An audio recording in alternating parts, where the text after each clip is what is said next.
भगवान श्री हरि ने रमा वैकुंठ से आकर गजेंद्र भक्त की ग्रह से रक्षा की थी। इस वृतांत को सुनकर राजा परीक्षित जी को अत्यंत प्रसन्नता हुई। परीक्षित जी ने सुखदेव जी से पूछा, भगवान की भक्ति तो देवताओं को भी दुर्लभ है, फिर हाथी की भोग योनि में पड़े हुए इस जीव को भगवान श्री हरि की भक्ति किस प्रकार सुलभ हो गई। हे ऋषिवर, आप कृपा करके गजेंद्र मोक्ष का विस्तार पूर्वक वर्णन मुझे सुनाइए। तब श्री सुखदेव जी ने वर्णन किया है, त्रिकुट नाम का पर्वत जो चारों ओर से क्षीर सागर से घिरा हुआ है, वह 1000 योजन ऊंचा पर्वत है। 1000 योजन का अर्थ होता है 4000 कोस ऊंचा। यह पर्वत भारतवर्ष में नहीं है, यह सब दिव्य लोक में स्थित है, देव क्षेत्र में है। शास्त्रों में वर्णन आता है कि देवताओं के बगीचे भी इसी के निकट हैं। वरुण लोक का वहां एक उद्यान है, वरुण लोक वहां अवस्थित है। वरुण लोक में ऋतुन नाम का एक उद्यान वहां अवस्थित है, जहां देवांगनाएं क्रीड़ा करती हैं। उस जंगल में, उस वन में एक विशाल गजेंद्र निवास करता था। यह गजेंद्र, जैसा कि नाम से ही स्पष्ट होता है, यह हाथियों का मुखिया था। इस गजेंद्र की सैकड़ों हथनियां पत्नियां थीं। सैकड़ों हथनी इसकी पत्नियां थीं। गजेंद्र इस वन में विहार करता था। वह इतना प्रतापी था कि इस गजेंद्र की शरीर की गंध से सिंह, व्याघ्र आदि हिंसक जीव जंगल का क्षेत्र छोड़कर भाग जाते थे और अन्य निरीह प्राणी वहां निष्कंटक अपना जीवन यापन करते थे। यह गजेंद्र अत्यंत प्रचंड प्रतापी था। शाकाहारी सात्विक प्राणी निर्भय होकर सुख से इस वन में अपना जीवन यापन करते थे। एक समय की बात है, वो जंगल में यह गजेंद्र उस वन में उन्मत्त होकर विहार कर रहा था। इसी बीच उसे अत्यंत गर्मी के कारण प्यास का आभास हुआ। उसे वह प्यास लगी तो वह जल ढूंढने के लिए अपने सूंड को ऊपर उठाकर आभास करने लगा कि जल कहाँ मिलेगा। ईश्वर ने हाथियों को यह सामर्थ्य प्रदान किया है कि हाथी अपनी सूंड को ऊपर उठाकर आसपास के क्षेत्र के जल का पता लगा लेते हैं कि जल किस दिशा में है, किस दिशा में यहाँ जलाशय है। जलाशय का आभास होते ही गजेंद्र वहां पहुंच गया। वहां उसे एक विशाल सरोवर दिखाई पड़ा। वह सरोवर 100 योजन लंबा और 100 योजन चौड़ा था। 100 योजन अर्थात 400 कोस। 400 कोस अर्थात 1200 किलोमीटर लंबा और 1200 किलोमीटर ही चौड़ा। इस प्रकार वह मानो एक समुद्र ही वहां, मीठे पानी का समुद्र वहां पर उसे प्राप्त हुआ। जल को देखकर हाथी अत्यंत प्रसन्न हो गया। बड़े प्रेम से उस शीतल मीठे जल से भरे हुए समुद्र के जैसे अगाध सरोवर में उस हाथी ने प्रवेश किया। हाथी स्नान का प्रेमी होता है। जल में स्नान करने में हाथी को अत्यंत आनंद की प्राप्ति होती है। जल का बहुत प्रेमी होता है हाथी। हाथी उस सुंदर जल में विहार कर रहा था। तभी एक ग्राह ने उसका पैर पकड़ लिया। ग्राह अर्थात मगरमच्छ। मगरमच्छ ने उसका पैर पकड़ लिया। वह गजेंद्र 10,000 हाथियों के समान बलवान था। उसने अपने पैर को छुड़ाने के लिए अत्यंत प्रयत्न किया, किंतु सफल नहीं हो पाया। उसका कारण था कि गजेंद्र थल का जीव है और ग्राह जल का जीव है। गजेंद्र जितना बलवान था, ग्राह भी उससे कम नहीं था। इसीलिए गजेंद्र ग्राह से जीत नहीं पा रहा था। गजेंद्र को अत्यंत अहंकार था अपने बल का, और भगवान श्री हरि सभी दोषों को सहन कर लेते हैं, किंतु अहंकार को सहन नहीं करते। इसीलिए गजेंद्र को ऐसे स्थान पर भेजा जहां उसका अहंकार टूट जाए। गजेंद्र लड़ते लड़ते हारने लगा। उसके संगी साथियों ने, हाथियों ने, हथनियों ने, उसके कुटुंब के सभी हाथियों ने, छोटे बड़े, अत्यंत प्रयत्न किया कि वह गजेंद्र को ग्राह के बंधन से छुड़ा सकें, किंतु सभी लोग असफल हो गए। कोई भी सफल नहीं हो पाया।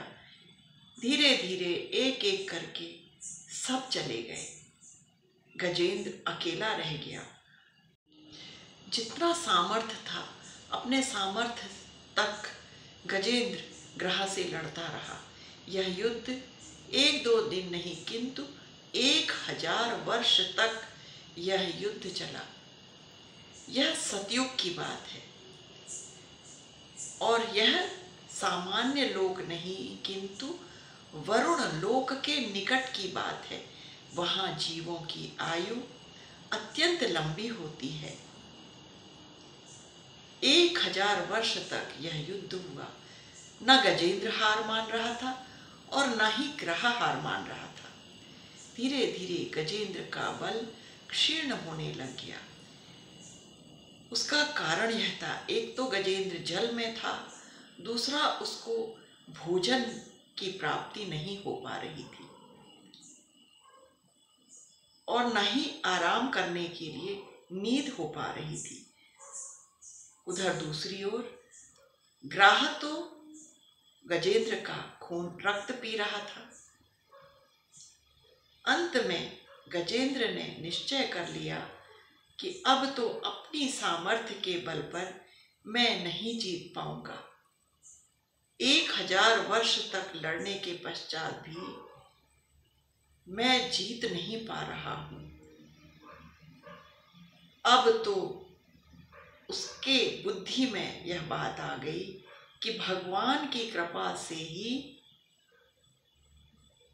मेरी रक्षा हो पाएगी।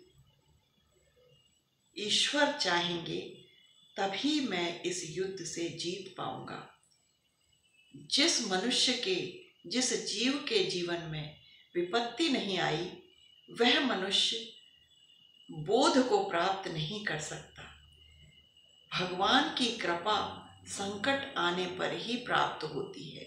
जब हमारे जीवन में विपत्ति आती है, तभी हमें ईश्वर की कृपा की प्राप्ति हो पाती है, तभी हम सच्चे हृदय से ईश्वर को पुकारते हैं। इसीलिए कहते हैं कि विपत्ति में धैर्य नहीं खोना चाहिए। विपत्ति में हमारा उत्साह और ईश्वर के प्रति भक्ति का भाव और भी अधिक बढ़ जाना चाहिए। भगवान जिस जीव को अपनी ओर खींचना चाहते हैं तो विपत्ति का रूप धारण करके आ जाते हैं, और किंतु हम भगवान को पहचान नहीं पाते और हम उद्वेगित हो जाते हैं। जिस प्रकार की कुंती ने भी, शास्त्रों में वर्णन आता है कि कुंती ने भी भगवान से विपत्ति ही मांगी कि विपत्ति होगी तभी आप हमारे साथ रहोगे, संपत्ति आते ही तो आप दूर जाने लगे हो। तब भगवान कृष्ण की महिमा कुंती को समझ में आई कि अभी तक विपत्ति थी तो भगवान हमारे साथ थे, अब संपत्ति आ गई तो भगवान हमसे दूर जा रहे हैं। जब गजेंद्र को यह ज्ञान हुआ तो तब उसने हृदय से भगवान को पुकारना प्रारंभ किया, हे हरि, हे हरि, हे हरि, मेरे गले में तो आपने यह विपदा की फांसी लगा दी है, मेरे प्राण छटपटा रहे हैं, मैं अपनी शक्ति से तो इस विपत्ति से नहीं छूट पा रहा हूँ, मेरी हथनियाँ भी मेरे काम ना आ सकी, मेरा परिवार, मेरे पुत्र, मेरे बच्चे, मेरे कुटुंबी, कोई भी मेरे काम ना आ पाया, कोई भी मुझे विपत्ति से नहीं छुड़ा पाया। अब तो इस विश्व में, संसार में एक आप ही नियंता है, नियामक हैं, ईश्वर हैं, सर्वेश्वर हैं, सर्वशक्तिमान हैं। मैं उस सर्वशक्तिमान परमात्मा की शरण ग्रहण करता हूँ। यह काल मेरे लिए अत्यंत भयंकर है, विशाल अजगर के समान यह सबको निगल जाने के लिए तैयार बैठा है। इस काल रूपी सर्प के भय से व्याकुल होकर मैं आपकी शरण आया हूँ। हे ईश्वर, हे हरि, मेरी रक्षा कीजिए। तब भगवान उस शरणागत की रक्षा करते हैं। मैं उन्हीं भगवान हरि की शरण लेता हूँ।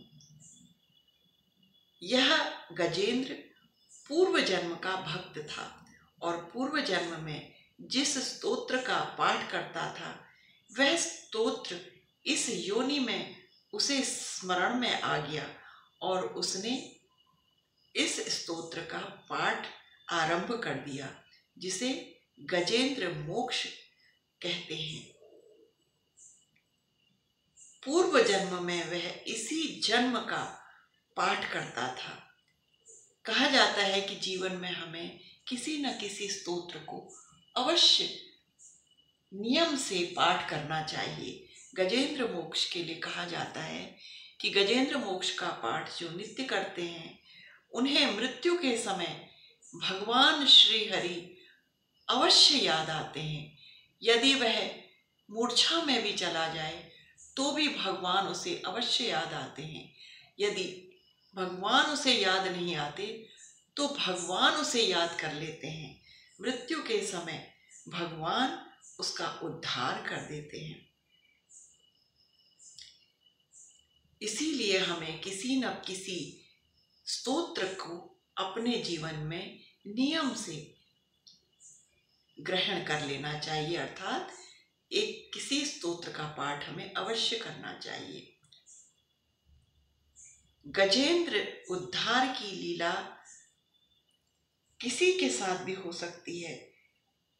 वह हम जब स्तोत्र को पढ़ते हैं तो हमें मृत्यु के समय ईश्वर अवश्य याद आ जाते हैं। किसी न किसी स्तोत्र का नियम अवश्य हमें ले लेना चाहिए। कठिनाई के समय यह स्तोत्र ही हमारी रक्षा करते हैं। प्रतिदिन गजेंद्र मोक्ष का पाठ करता है जो मनुष्य मृत्यु के समय उसे ईश्वर की याद अवश्य आती है और उसका कल्याण हो जाता है। हजारों हजारों कठिनाइयों के होने के बाद भी हमें किसी न किसी स्तोत्र को नियम पूर्वक अवश्य पाठ करना चाहिए। भगवान श्री हरि नारायण गरुड़ में विराजमान होकर गजेंद्र के पास जाने को उद्यत हुए। गरुड़ जी अत्यंत तेज गति से चलते हैं। गरुड़ जी पलक झपकने में जो समय लगता है उसके आधे समय में पूरी ब्रह्मांड की परिक्रमा कर सकते हैं। इतनी तेज गति से उड़ने वाले गरुड़ जी की गति भी भगवान को धीमी लगने लगी और भगवान गरुड़ जी के ऊपर से कूद पड़े और बोले, भक्तवत्सल भगवान अपने भक्त के पास पहुंच गए। पीछे पीछे लक्ष्मी जी भी आने लगी कि भगवान आप कहाँ जा रहे हैं। भगवान को देखते ही आकाश में भगवान को देखकर गजेंद्र भक्त के नेत्र भर आए। वह मन में विचार करने लग गया, मैं प्रभु को क्या अर्पित करूं, मेरे पास तो कुछ भी नहीं है। पीछे से लक्ष्मी जी ने देखा कि भक्त भगवान को कुछ अर्पित करना चाहते हैं, तो लक्ष्मी जी ने अपना लीला कमल जो था वह गजेंद्र को दे दिया और गजेंद्र ने उसे सूंड में उठाकर प्रभु के श्री चरणों में अर्पित करना चाहा, अर्पित कर दिया।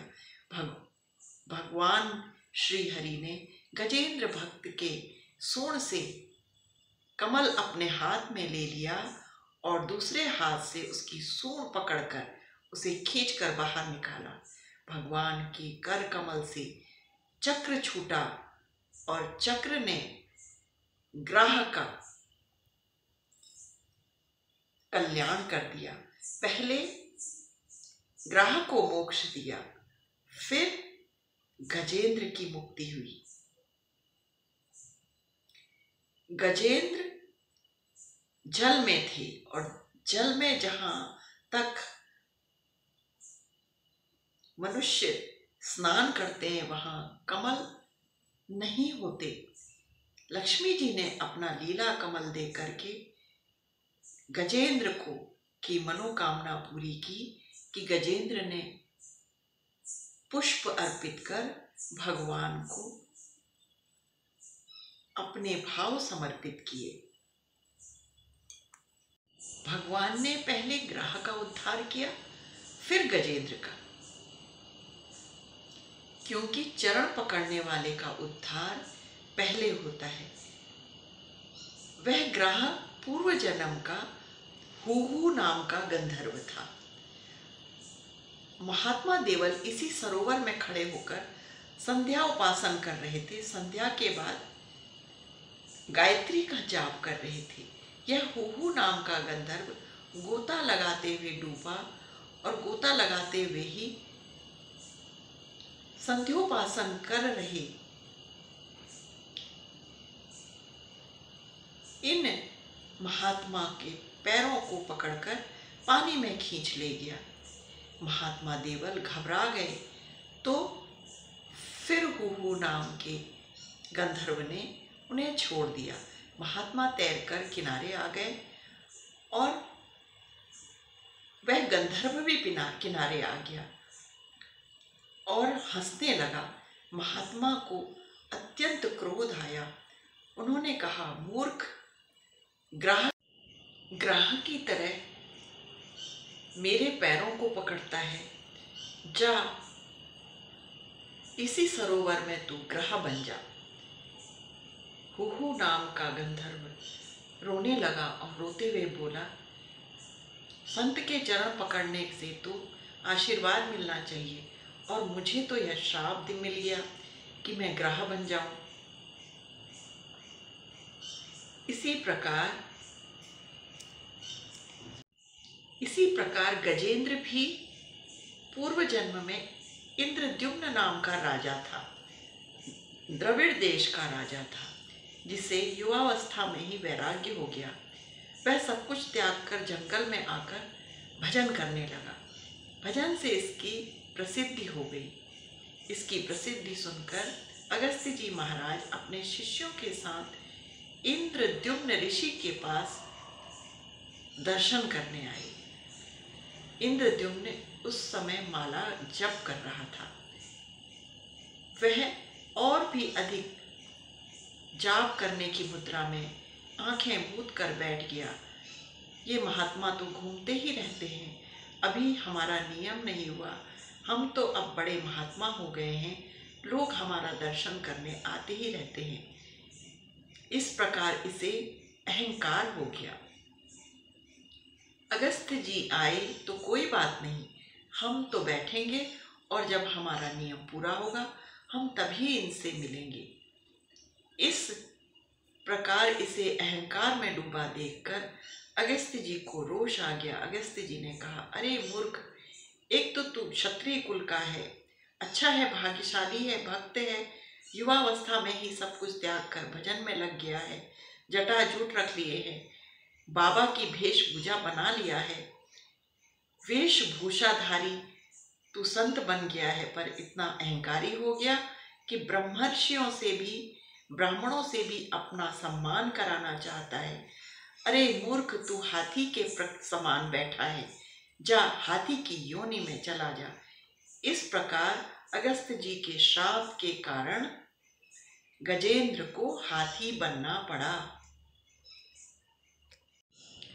भगवान कहते हैं, जो गजेंद्र मोक्ष स्तुति का नित्य पाठ करता है उसको मृत्यु के क्षण में मैं अर्थात मैं श्री हरि निर्मल बुद्धि देता हूँ।